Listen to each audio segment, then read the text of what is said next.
The American Revolutionary War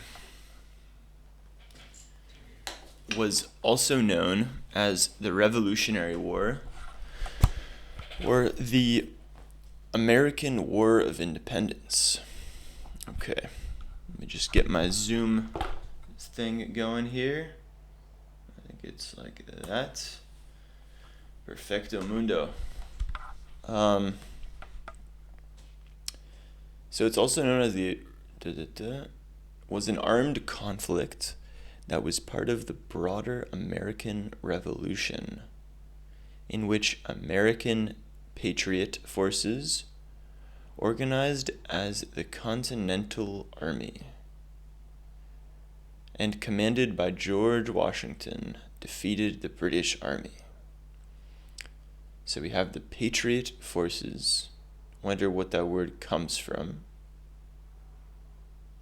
And we have this Continental Army thing that's highlighted. George Washington.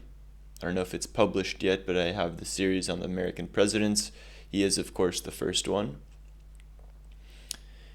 So they defeat the British Army. The conflict was fought in North America, the Caribbean, and the Atlantic Ocean. So there's three distinct theaters: Caribbean, Atlantic, and North American. The war ended with the Treaty of Paris in 1783. By the way, this is happening between 1775 and 1783, so it seems like almost a 10-year conflict at the end of the 18th century.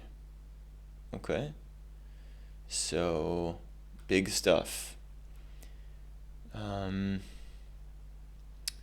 The war ended with the Treaty of Paris in 1783, which resulted in Great Britain. Okay, so Great Britain is a kingdom, ultimately recognizing the independence of the United States of America. Let's have a look at the pic. So we got, see if we can zoom in here. We got what seems to be, so top left, that's the surrender of Lord Cornwallis after the siege of Yorktown. So maybe that's him surrendering. I think the 13 original colonies, that was the original proposed flag. We have other pictures here as well. Let's keep reading. So, after the British Empire gained dominance in North America with the victory over the French in the 7 Years' War, tensions and disputes arose between Great Britain and the 13 colonies over a variety of issues, including the Stamp and Townshend Acts. Okay, don't remember what these are.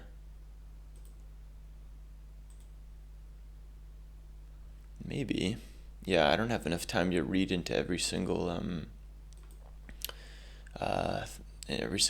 so I'm gonna have to keep going, guys. The resulting British military occupation led to the Boston Massacre in 1770. Among further tensions, the British imposed the Intolerable Acts in mid-1774, a British attempt to disarm the Americans, and the resulting battles of Lexington and Concord in 75 ignited the war. In June, the Second Continental Congress formalized Patriot militaries into the Continental Army and appointed Washington its commander-in-chief. The British Parliament declared the colonies to be in a state of rebellion in 75. Wow. The stakes of the war were formalized with the passage of the Lee Resolution by the Congress in Philadelphia on July 2nd, 1776. course, I don't know what the leak resolution is. I'm not really sure what these intolerable acts are, Stamp, Townshend, so it's hard for me to really get what's going on here, but I'm going to keep trying. So I am curious though, what do you guys think is the proper way to read stuff like this? Is it to read it through, or to like literally stop at every single one, understand it, and then keep going? I feel like the latter is better, like to stop and keep going, but it would be really hard to make it in a video format. I'm not really sure how, but anyways, I'm going to keep trying to read, just reading it. Maybe I'll go back, I'll circle back to them, was my strategy. I'm going to circle back.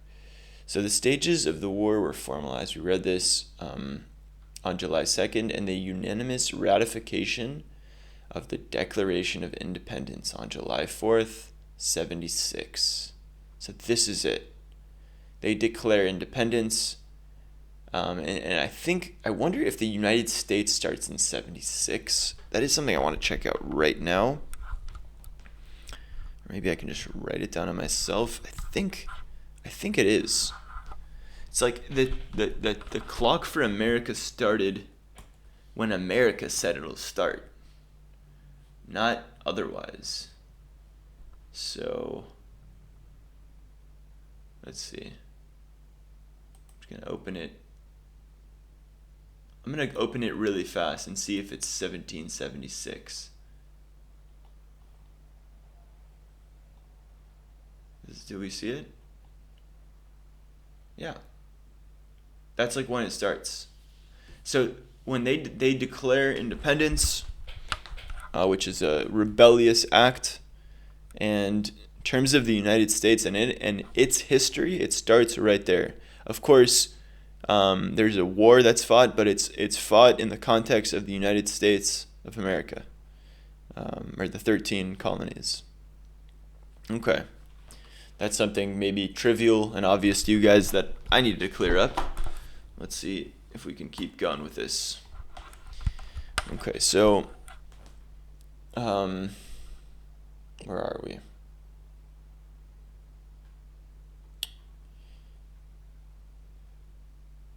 After a successful siege, Washington's forces drove the British Army out of Boston in 76, and British Commander-in-Chief William Howe responded by launching the New York and New Jersey campaign.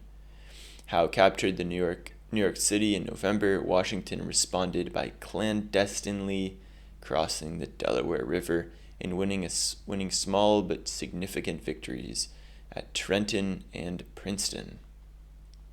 In the summer of 77, as Howe was poised to capture Philly, the Continental Congress fled to Baltimore. In 77, a separate northern British force under the command of John Burgoyne was forced to surrender at Saratoga in an American victory that proved crucial in convincing France and Spain that an independent United States was a viable possibility. France signed a commercial agreement with the rebels. Interesting. This is big stuff. I don't think that they wouldn't have had a chance without this diplomacy with France. Very clever. Very it's very nuanced and complex. When you learn it in elementary school or whatever, I don't know. It's cool seeing it again later. So France signed a commercial agreement with the rebels, followed by a treaty of alliance in February 78. In 79, the Sullivan expedition undertook a scorched earth campaign. I think I know what that is. That's when you burn stuff as you move forward. As you conquer the territory, you burn the resources so that the army, the enemies, won't have any resources. So they do it against the Iroquois, who were largely allied with the British. Indian raids on the American frontier, however, continued to be a problem. Also in 79, Spain allied with France against Great Britain in the Treaty of Arnois, though Spain did not formally ally with the Americans. Okay. Last paragraph, and hopefully we have enough time. I might have to cut it off. Howe's replacement, Henry Clinton, intended to take the war against the Americans into the southern colonies. Despite some initial success, British General Cornwallis was besieged by a Franco-American force in Yorktown in September and in 81. So Cornwallis was forced to surrender in October. The British wars with France and Spain continued for another 2 years, but fighting largely ceased in North America. In the Treaty of Paris, ratified on September of 83, Great Britain acknowledged the sovereignty and independence of the United States, bringing the American Revolutionary War to an end. Wow. Oops. The treaties of Versailles resolved Great Britain's conflicts with France and Spain. Great Britain to cede Tobago, Senegal, and small territories to India, to France, and to Minorca and West Florida and East Florida to Spain. Wow. What a crazy time. So unfortunately, I think I'm like in overtime and I have to cut this short, and there's probably no time for picks. But that was a fun article.